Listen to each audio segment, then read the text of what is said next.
कौन कह रहा किसानों ने करी? बीजेपी तो कहती है कि किसान बॉर्डर पे नहीं है, किसान तो खेत में रहते हैं। तो किसान तो पंजाब में खेत में थे, वहाँ कौन थे?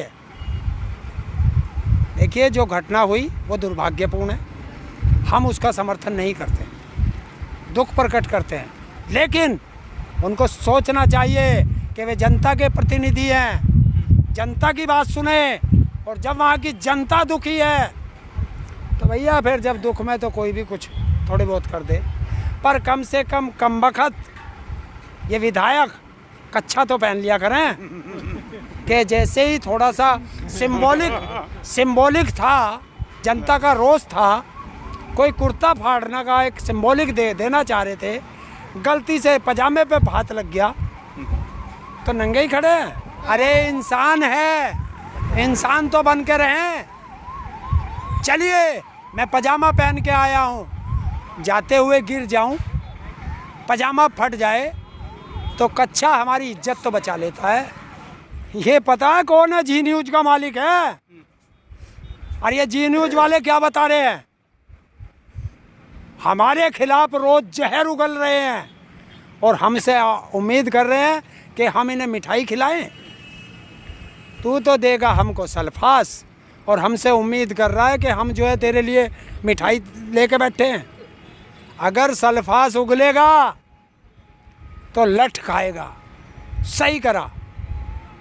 वहाँ हरियाणा में जो हुआ वो बिल्कुल सही हुआ। हरियाणा के मुख्यमंत्री को हेलीकॉप्टर से जमीन पे ही तोड़वा दे, करवा दे। परसों पंजाब में बुलाया था उन्होंने, सांसद उनका देश छोड़ के भाग गया, राज्यसभा सांसद देश छोड़ के भाग गए, प्रधानमंत्री भगन लगा, मुख्यमंत्री जमीन पे नहीं उतर सकता, तो सभा तो अब इन्हें चांद पे ही करनी पड़ेगी। नहीं, हमने कौन सा पिटा? हमने तो कोई नहीं पिटा। क्यों हम पे इल्जाम लगा रहे भाई? हमने यही तो कही है कि बस वहीं चंडीगढ़ में बैठा रहो, यहाँ मत आवे जब तक हमारे आंदोलन चल रहा। यही तो कही हमने, पर उसने जो है धौंस दिखाई हमें। और ये तो किसान वो है कि शेर को भी कुत्ता समझ के दंगाले, इनकी तो औकात क्या। अच्छा, ये कर नहीं, ये करें तो ठीक, और किसान उस दादागिरी का विरोध करे तो गलत। और सरकार हमें चैलेंज दे रही है, नहीं हरियाणा की सरकार को, हरियाणा जैसे अरे ऐसे अट्टर खट्टर खच्चर बहुत फिरे हैं, खच्चर पे हम सामान ढुआ दें, ध्यान रखिए यार। मैंने सीएम को कहा, कहीं मैंने खच्चर कही है, और खच्चर पे हमेशा सामान ढुआ है, ये ध्यान रखना। ठीक।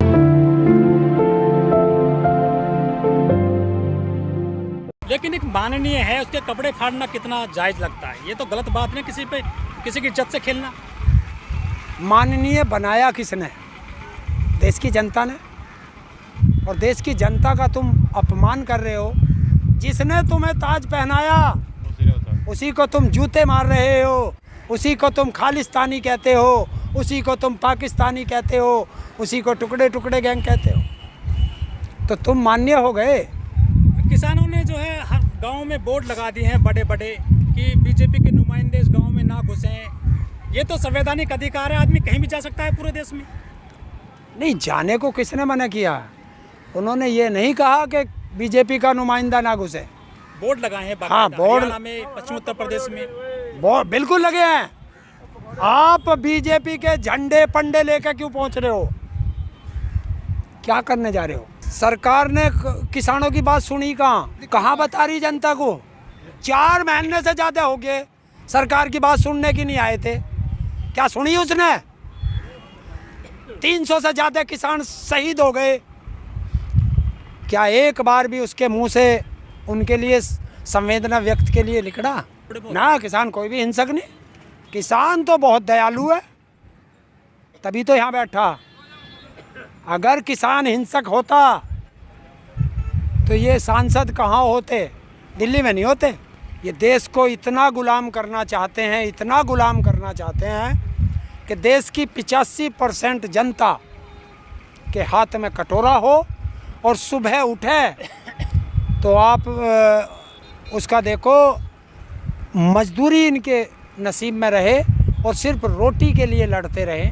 बाकी इन्हें कोई देश में कोई क्या हो रहा क्या नहीं उससे कोई मतलब नहीं। देश को अमेरिका बनाऊंगा, देश को अमेरिका बनाऊंगा। कैसे बनाऊंगा वो पता नहीं। देश कृषि का आधुनिकीकरण करूंगा। देश का कृषि का आधुनिकीकरण बताऊं कैसा हो रहा। 400 रुपये का खाद का कट्टा 1200 रुपये का कर दिया। 50 किलो वजन से 45 किलो कर दिया। डीजल जो किसान यूज करता है 50 रुपये लीटर से 90 रुपये लीटर कर दिया। किसान की फसल 1888 रुपये से 800 रुपये पे बिक्री है। किसान कर्जे में दबा जा रहा है। किसान के गन्ने का पेमेंट 1.5-2 साल नहीं हो पा रहा। और जो किसान अपने खेत में बिजली लेके उस खेती को पानी दे रहा है, अगर 1 महीने बिल नहीं दिया तो उस बिल पे ब्याज लग जाता है। तो ये आधुनिकीकरण है। किसान के कोई यंत्र खरीदता है उस पे 18% GST दे के आता है। किसान कोई ट्रैक्टर लोन लेता है उस पे 12-13% इंटरेस्ट लेते हैं। उद्योगपति कार खरीदता है 5-6-7% पे उसे ब्याज पे मिलती है। तो भला उद्योगपति का कर रहा है या किसान का? मोदी जी बांग्लादेश गए, वहाँ पे बड़ा विरोध हुआ है उनका। करीब 14 लोगों की मृत्यु हो गई है पुलिस की गोलीबारी में। क्या मोदी जी का विरोध वहाँ भी हो रहा है, अपने देश में भी हो रहा है? देखिए, जब हमारी भाषा गलत होगी तो हर जगह विरोध होगा। इनकी क्या भाषा है? अपना देश सिमल नहीं रहा और बांग्लादेश में, नेपाल में कहाँ सरकार बनाने की बात कर रहे। देखिए, जब ये बांग्लादेश की बात करते हैं, बांग्लादेश तो एक बहाना है, मतवा समाज पे निशाना है। बिहार चुनाव जीतना, बंगाल कहाँ? बंगाल कुछ असर पड़ेगा चुनाव में पश्चिम बंगाल के मोदी जी के बांग्लादेश जाने पर? हाँ, पड़ेगा। जितना ये दूसरे देश में, बंगाल में कहीं जाएंगे, वहाँ जिन लोगों के बच्चे मरे हैं उनका विरोध नहीं झेलना पड़ेगा।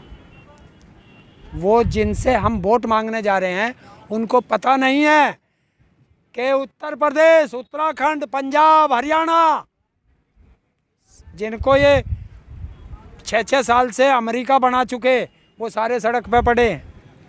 हम मोदी जी गए, बड़ा विरोध हुआ, लेकिन हमारे देश की मीडिया में कहीं खबर आई नहीं है विरोध की। अरे तो आती कैसे? अभी तो बता रहा हूँ, सुभाष चंद्रा के चैनल, भैया वो कैसे हमारे सही दिखा देंगे? अंबानी के चैनल, मीडिया तो उन्हीं के पास है। आपको देखना है सोशल मीडिया देखो, सारी खबर देगा सच्चाई की। हरेंद्र जी, वहाँ बड़ा भाषण दिया इन्होंने बांग्लादेश की स्वर्ण जयंती पर कि मैंने बांग्लादेश की आज़ादी के जो सत्याग्रह चला था उसमें मैं जेल गया था, लेकिन कहीं प्रमाण है नहीं उसका। दूसरा, इनका जो भाषण लिखते हैं, आखिर ये कौन लोग हैं? क्या मोदी जी खुद से ऐसा बोलते हैं या उनका भाषण ऐसे लिखवाया जाता है? देखो भाई, पहली बात तो उस आंदोलन पे सुनो। भारत बांग्लादेश की आज़ादी का सबसे पहला सूत्र है। भारत ने ही बांग्लादेश को आज़ाद कराया। 1971 में भारत में जब इंदिरा गांधी थी, उन्होंने इसे आज़ाद कराया। तो फिर हमारा देश बांग्लादेश के लिए सत्याग्रह क्यों करेगा भाई? हमारे देश में अगर बांग्लादेश के लिए किसी ने आंदोलन किया है, उसकी आज़ादी के लिए जेल गया है, तो पक्का वो पाकिस्तान का समर्थक था। हम तो पहले से बांग्लादेश की आज़ादी के लिए। तो ये क्या है? ड्रामा दिखाया। मैं जेल गया, मैंने आंदोलन किया, पर कौन सी जेल गया ज़रा उसका नाम ढूंढ लूँ, बाद में बता दूँगा। ये क्या तरीका? और दूसरी चीज़, हम आंदोलन करें तो हम आंदोलन जीवी, और तुम आंदोलन करो तो कौन? पता चल गया मोदी जी को कि आंदोलन करना देशभक्ति है, और आंदोलनकारियों को आंदोलन जीवी कहना देशद्रोही है। इसलिए उसे समझ में आ गया, अब आंदोलन जीवी बन गया। हरेंद्र जी, किसानों से हम बात करते हैं तो वो बाकायदा कह रहे हैं कि 2024 तक हम यहाँ से हटेंगे नहीं, या तो सरकार हटेगी या फिर ये कानून हटेगा। क्या इतनी लंबी पूरी रणनीति बना ली है किसानों ने? देखिए, देश की आज़ादी के लिए 90 साल लड़े हैं। भारत के ही तो थे, हमारे पूर्वज थे, 90 साल लड़े हैं। लाखों लोगों ने कुर्बानी दी है, जिनका तुम नाम भी नहीं जान सकते। भारत सरकार भी नाम नहीं बता सकती। ऐसे ऐसे सब शहीद हुए हैं हमारे पूर्वज। ये तो लोकतांत्रिक तरीके से चुनी हुई सरकार है, अंग्रेज थोड़ी ना है। अरे लोकतांत्रिक तरीके से चुनी थी, लेकिन जिसको चुना वो तो तानाशाह बन गया। तो ये जो अब लड़ाई लड़ रहे हैं ना हम लोग, ये अब किसानों की लड़ाई नहीं है, ये जन आंदोलन बन चुका है।